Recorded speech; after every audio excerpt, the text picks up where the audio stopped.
मंडपम में न्यूज 18 के rising Bharat summit में पीएम ने कांग्रेस को बताया एक परिवार के गुलामों का क्लब। कहा जेनजी भी सिखाएगी कांग्रेस को सबक। कांग्रेस परिवार की गुलामी में डूबे लोगों का एक क्लब बनकर रह गई है। इसलिए पहले मिलेनियल्स ने कांग्रेस को सबक सिखाया और अब जेन जी भी तैयार बैठी है।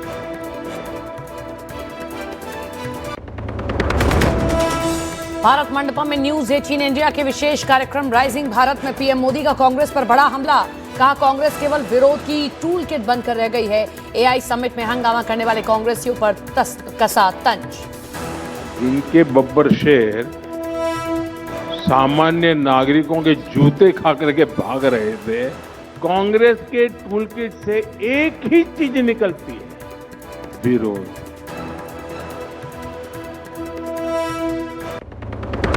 आज गुजरात और राजस्थान के दौरे पर जाएंगे पीएम मोदी। अजमेर से राजस्थान को 16,680 करोड़ की परियोजनाओं की देंगे सौगात। गुजरात के साणंद में सेमीकंडक्टर फैसिलिटी का उद्घाटन करेंगे पीएम।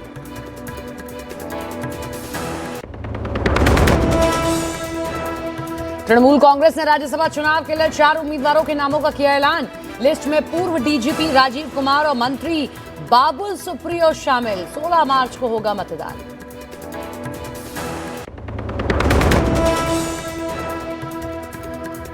अफगानिस्तान का पाकिस्तान पर ड्रोन और से हमला। इस्लामाबाद में अफगान सेना की एयर स्ट्राइक। रहमान कॉर्प्स ने पाकिस्तानी आर्मी के ठिकानों को बनाया निशाना। 55 से ज्यादा पाक सैनिकों की मौत का दावा।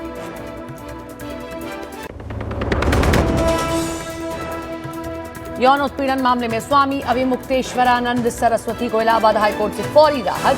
अग्रिम जमानत पर फैसला आने तक गिरफ्तारी पर रोक लगाई।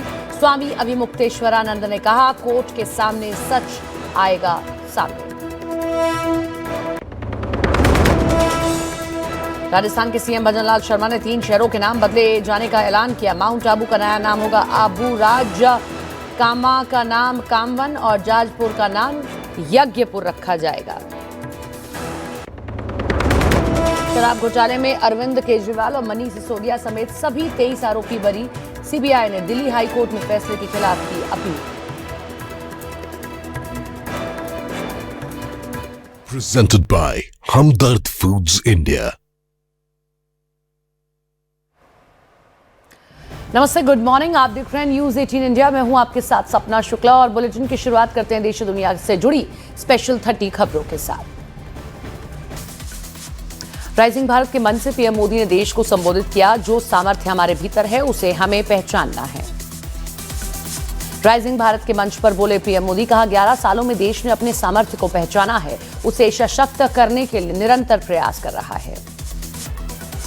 राइजिंग भारत के मंच पर बोले पीएम मोदी। कहा आजादी के बाद भी भारत गुलामी की मानसिकता से बाहर नहीं निकल पाया, जिसका नुकसान आज हम भी उठा रहे हैं। ट्रेड डील को लेकर राइजिंग भारत के मंच पर पीएम मोदी का बड़ा बयान। बोले अगर भारत 2014 से पहले की स्थिति में होता तो कोई भी विकसित देश भारत से ट्रेड डील नहीं करता। राइजिंग भारत के मंच पर बोले पीएम मोदी। कहा भारत पहले सिर्फ कंज्यूमर था, लेकिन आज वो निर्माता भी है।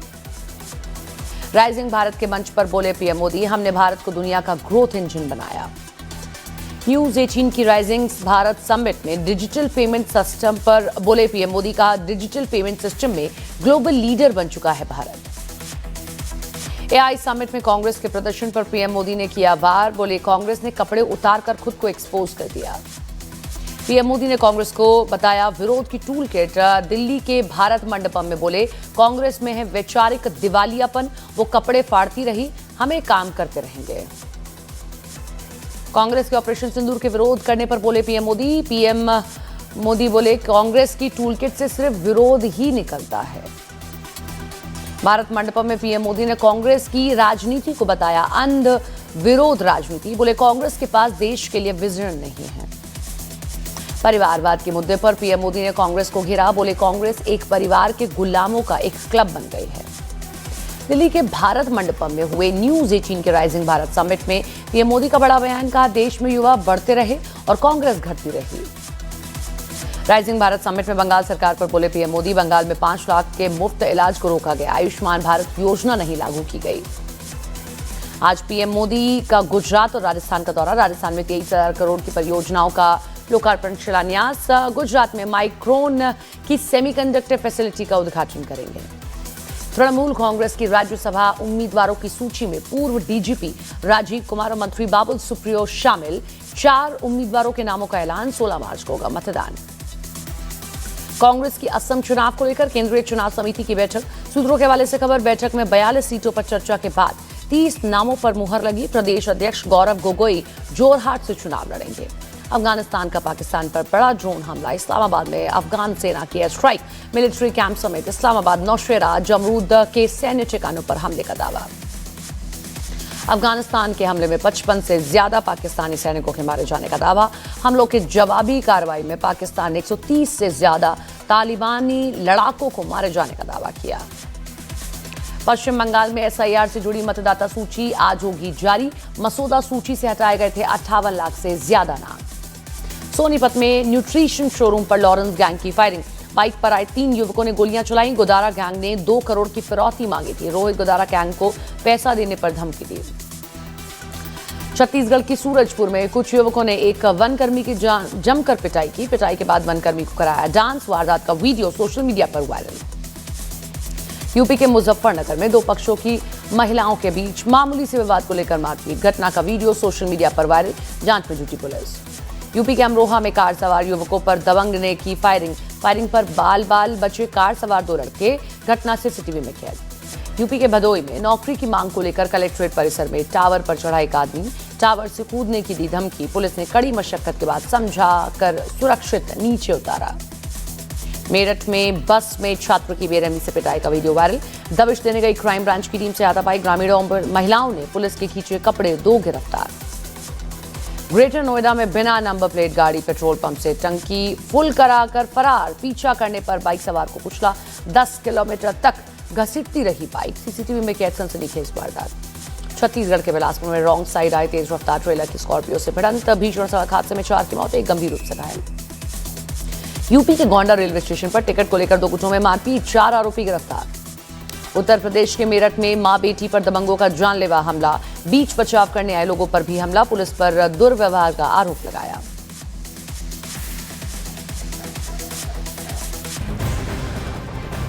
और महाराष्ट्र के बीड़ से खबर हम बताएंगे, लेकिन इससे पहले अफगानिस्तान से खबर आ रही है। अफगानिस्तान का पाकिस्तान के अंदर बड़ा हमला करने का दावा, उसी के साथ दोनों देशों के बीच तनाव अब एक खतरनाक लेवल पर पहुंच गया है। अफगान सेना ने दावा किया है कि उसने इस्लामाबाद में पाकिस्तानी आर्मी के कई ठिकानों पर ड्रोन और मिसाइल से स्ट्राइक की है। रहमान कॉर्प्स की अगर माने तो ऑपरेशन में 55 से ज्यादा पाकिस्तानी सैनिक ढेर हुए हैं। दूसरी तरफ पाकिस्तान ने भी पलटवार कर दावा पेश किया कि उसकी कार्रवाई में अफगानिस्तान के 133 लड़ाके मारे गए, 200 से ज्यादा घायल हुए हैं।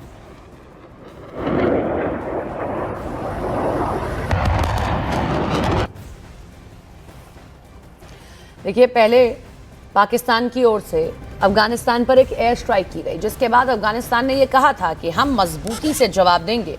और अब देखिए कि माहौल दोनों देशों के बीच कितना तनावपूर्ण हो गया है। कैसे अफगानिस्तान ने यह दावा कर दिया है कि उन्होंने ये हमला किया है, 21 रॉकेट्स दागे हैं, ये उनकी ओर से कहा गया। टीटीपी खुलकर अफगानिस्तान के अब सपोर्ट में आ गई है। हमले में पाकिस्तान के 55 से ज्यादा सैनिक मारे गए हैं, ऐसा दावा किया जा रहा है। और ये तस्वीरें जो अफगान की ओर से ही जारी की जा रही हैं कि किस तरीके से अफगानिस्तान ने पाकिस्तान के अंदर बड़ा हमला किया है।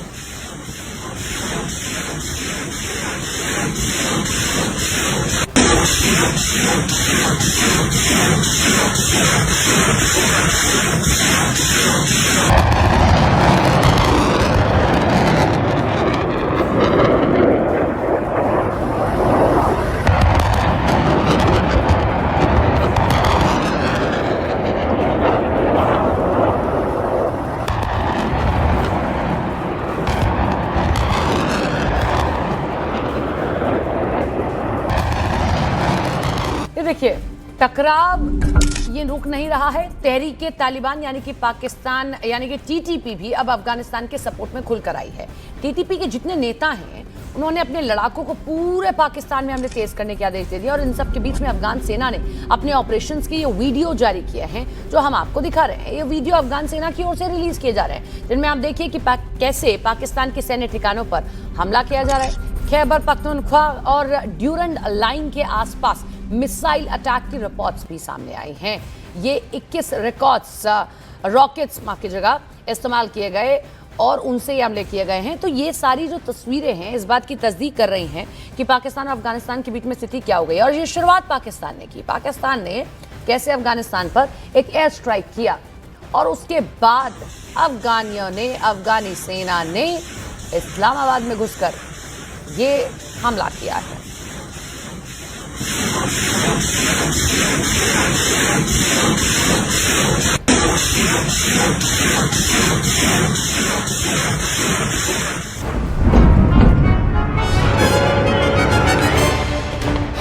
पाकिस्तान की चौकियों पर हमला, पाकिस्तान के सैनिकों की मौत, पाकिस्तान की चौकियों पर कब्जा, पाकिस्तान के जेट और टैंक तबाह। पाकिस्तान और अफगानिस्तान बॉर्डर से आई ये तस्वीरें एक तरह से दोनों देशों के बीच जंग की शुरुआत है। अफगानिस्तान की तरफ से पाकिस्तान के एयर स्ट्राइक के जवाब में किए गए इस एक्शन से पाकिस्तानी सेना में खलबली मच गई। हालात ऐसे बन गए हैं कि पाकिस्तान की सेना को उसकी कई चौकियों को छोड़कर भागना पड़ा। अफगानिस्तान की सेना के दावे के मुताबिक डूरंड लाइन के पास पक्तिका, पक्तिया, खोस्त, नंगरहार, कोनार और नूरिस्तान प्रांतों के करीब हमले किए गए। अफगान फौज ने पाकिस्तानी सेना के छक्के छुड़ा दिए। पाकिस्तान की चौकियों पर कब्जे का दावा किया गया तो कई पाकिस्तानी सैनिकों के मारे जाने का भी दावा किया गया। अफगानिस्तान के दावे के मुताबिक उसने पाकिस्तान पर जवाबी हमला किया जिसमें 55 पाकिस्तानी फौजी मारे गए। इसके साथ ही पाकिस्तान के 2 सैन्य बेस पर कब्जा किया गया और 19 पाकिस्तानी पोस्ट अफगानिस्तानी फौज के कंट्रोल में आ गई। यही नहीं, पाकिस्तान के एक फाइटर जेट JF-17 और एक टैंक को भी तबाह करने का दावा किया गया है। अफगानिस्तान के इस पलटवार पर पाकिस्तान भी चुप नहीं बैठा। पाकिस्तान ने अफगानिस्तान के प्रमुख शहरों में जबरदस्त एयर स्ट्राइक कर दी। दावे के मुताबिक पाकिस्तान ने अफगानिस्तान सरकार के मिलिट्री ठिकानों पर बमबारी की है। अफगानिस्तान सरकार के प्रवक्ता के मुताबिक पाकिस्तानी सेना ने काबुल, कंधार और पक्तिया के कुछ इलाकों में हवाई हमले किए हैं, लेकिन पाकिस्तान की इस एयर स्ट्राइक में किसी के भी घायल होने की खबर नहीं है। पाकिस्तान अफगानिस्तान के बॉर्डर पर हुई इस जंग ने दोनों देशों के बीच तनातनी को इस कदर बढ़ा दिया है कि अब ये युद्ध ऐलान के रूप में बदलने वाला है। ऐसा इसलिए क्योंकि अफगानिस्तान की जवाबी कार्रवाई के बाद पाकिस्तान के रक्षा मंत्री की बौखलाहट साफ दिखी। उन्होंने कहा, अब सब्र का पैमाना भर चुका है और पाकिस्तान और अफगानिस्तान के बीच खुली जंग होगी। ख्वाजा मोहम्मद आसिफ के शब्दों में अब दमादम मस्त कलंदर होगा, यानी अब अफगानिस्तान और पाकिस्तान के बीच में फुल वार होने के आसार प्रबल हो गए। इस बीच अफगानिस्तान की तरफ से भी ये बयान आया है कि पाकिस्तान के खिलाफ चले इस ऑपरेशन में उसके 8 जवान मारे गए। वहीं नंगरहार में आम लोगों पर मिसाइल हमला हुआ जिसमें 13 नागरिकों की मौत का आरोप पाकिस्तान पर लगाया गया है। अफगानिस्तान का कहना है कि ऑपरेशन पूरा होने के बाद उसने आगे के हमले रोक दिए, लेकिन दोनों देशों के बीच ये तनातनी अब बेहद खतरनाक मोड़ पर पहुंच चुकी है। पाकिस्तान और अफगानिस्तान के बीच बढ़ते तनाव के बीच अब पाकिस्तान की टॉप मिलिट्री लीडरशिप ने प्रधानमंत्री शहबाज शरीफ को हालात की पूरी जानकारी दी। ये ब्रीफिंग उस दिन हुई जब तालिबान ने कहा कि पाकिस्तान की बमबारी के बाद भी वो बातचीत के लिए तैयार हैं। पाकिस्तान ने भी काबुल और कंधार में स्ट्राइक की थी और हालात को ओपन वॉर बताया था। शहबाज शरीफ के साथ मीटिंग में army chief field marshal Asim Munir भी मौजूद रहे। शहबाज ने कहा कि अफगान तालिबान की हर हरकत पर जीरो टॉलरेंस की नीति अपनाएगा। पाकिस्तान की मुसीबत कम होने का नाम नहीं ले रही है। एक तरफ अफगानिस्तान ने पाकिस्तान में ताबड़तोड़ हमले किए तो दूसरी तरफ पाकिस्तान के पंजाब प्रांत में बक्कर जिले में कल बड़ा हमला हुआ है। एक आत्मघाती हमलावर ने पुलिस चेकपोस्ट को निशाना बनाकर खुद को उड़ा लिया। धमाके में 4 पुलिसकर्मियों की मौत हो गई जबकि 3 आम लोग घायल हुए। हमले के बाद पूरे इलाके में इस वक्त अलर्ट है, जांच तेज कर दी गई है। ये हमला ऐसे वक्त में हुआ है जब पाकिस्तान पहले से ही अफगानिस्तान के साथ बढ़ते तनाव का सामना कर रहा है। ये देखिए, एक तो अपने घर में घिरा है, दूसरा पड़ोसी से घिरा हुआ है। तो पाकिस्तान की हालत इस वक्त क्या है आप अंदाजा लगा लीजिए। पंजाब प्रांत जो पाकिस्तान का है वहां पर कैसे एक आत्मघाती हमला हुआ। दूसरी ओर अफगानिस्तान ने एक के बाद एक कई रॉकेट्स दागे।